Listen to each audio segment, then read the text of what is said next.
김연경의 힘, 이재영 이다영 쌍둥이 없어도 웃었다. 이재영 이다영 쌍둥이 자매 25의 학교폭력 가해 사실 인정 이후 사연 패닉에 빠졌던 흥국생명이 5라운드 마지막 경기에서 마침내 라운드 첫 승을 신고했다.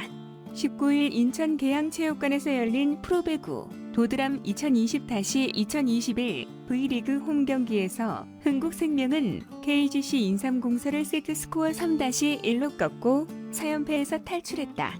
최근 이다영, 이재영 쌍둥이 자매가 학폭 논란으로 빠지며 주춤하던 흥국생명은 주전 김연경과 브루나 모라이스 등의 활약으로 선전을 펼쳤다.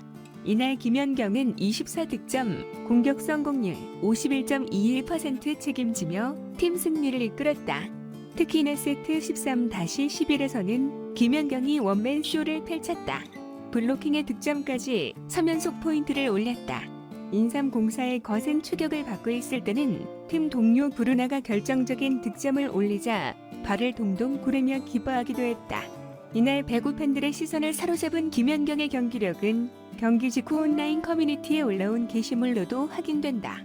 특히 강력한 스파이크로 상대를 코트에 주저앉게 한 김연경 경기력이 담긴 움짤 게시물에 해설들도 논란 공격, 저렇게 때릴 걸 아무도 예상하지 못했는데 그걸 해내는 실력, 이걸 해냅니다. 각 미쳤음 등의 반응을 나타내며 고민을 털어버린 듯 환하게 웃는 김연경의 모습에 환호를 보냈다. 한 운전자가 차량 고급 옵션으로 이내 때문에 손가락을 심하게 다치는 일이 발생했다. 이 옵션은 차량 문이 덜 닫혔을 때 자동으로 닫아주는 기능으로 사고를 당한 운전자는 손가락 일부가 잘려나갔다. 20일 SBS에 따르면 사고 당사자 A씨는 휴대전화가 떨어지고 줍는 순간에 오른손이 좀 걸쳐 있었다. 손가락이 끼었다는 생각도 안 하고 문을 닫았는데 악 하면서 빨려 들어갔다면서 당시 상황을 설명했다. A씨 차량은 문을 살짝만 밀어도 자동으로 닫히는 고급 패널 기능이 장착돼 있었다.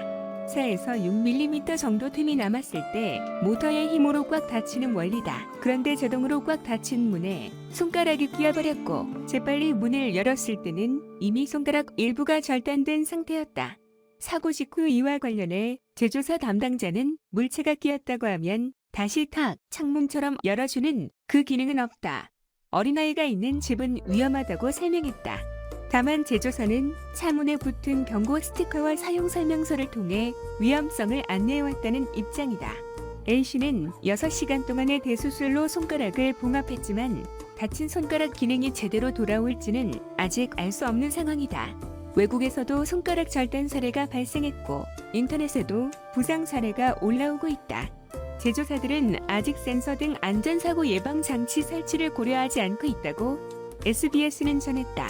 김연경은 경기 후 올 시즌 가장 감동적인 승리를 거뒀다.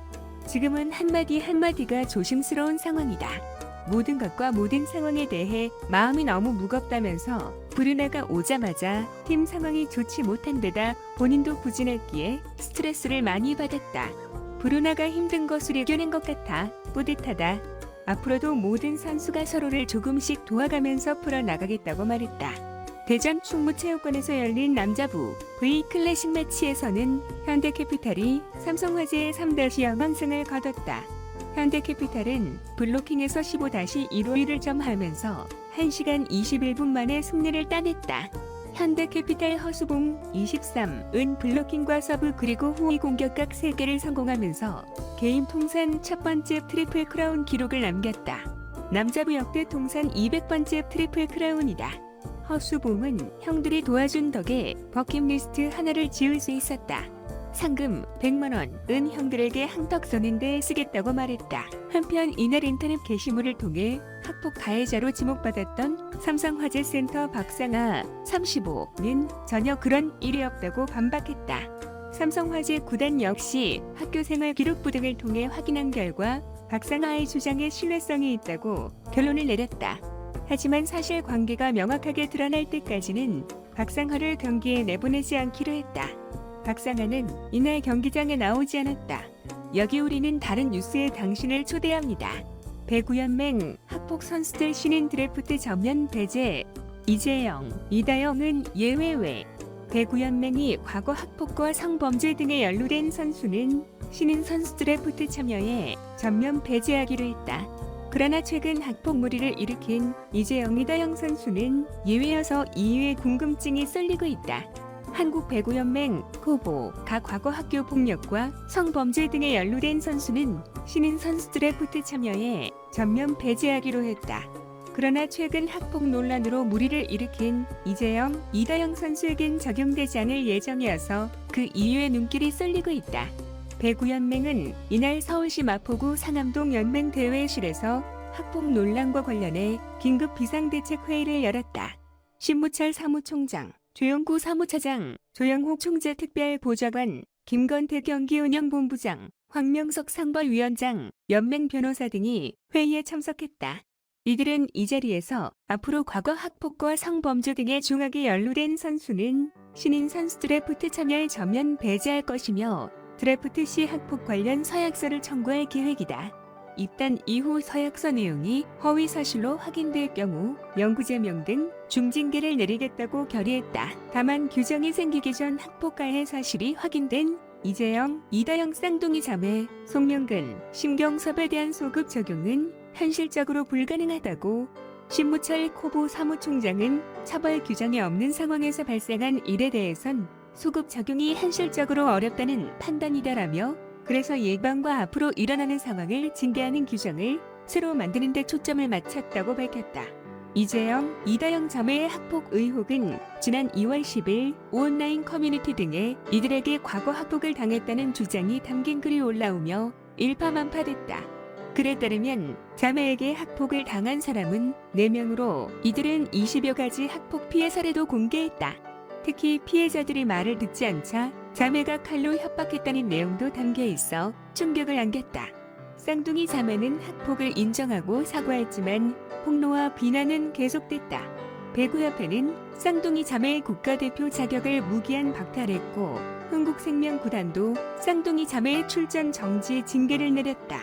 지난 2월 17일 온라인 커뮤니티에는 이재영, 이다영 선수의 팬카페 회원들이 남긴 글이 캡처되게 제돼 눈길을 끌었다. 이다영 팬카페 회원인 A씨는 학폭이 아닌 상대방이 먼저 시비 거는 등 폭력을 휘둘렀기에 자매의 힘으로 뭉쳐 정당방위한 건 아닐지 능력 낭비로 국가의 배구 인재들을 잃지 않기 위해 다시 복귀해서 배구 계통을 속 시원히 활짝 다시 열어주시길 바라고 있어야 겠다는 글을 올렸다. 이재영 공식 팬카페 회원 B씨도 저희 세대 때 폭력은 다반사였고 왕따는 물론 차마 입에 올리지 못한 일들을 당한 사람들도 많다고 두둔하며 근데 그때 해결하지 못하고 잘 되고 나서 한참 잘 될 때 얘기하는지 모르겠다. 잘 되고 있으니까 잘 되는 꼴 보기 싫어서 그러는 대한민국 세상 참 안타깝다고 속상한 마음을 드러냈다. 회원 C씨는 피해자랑 그분은 꼭 언론에 제보를 해야 했느냐. 개인적으로 만나 용서를 받지 안타깝다고 원망하면서 죄송하지만 쌍둥이 자매는 올림픽을 앞두고 국대에 꼭 있어야 하는 두 선수다. 많이 반성하고 홀가분한 마음으로 코트에 돌아와 주길 바란다고 응원했다.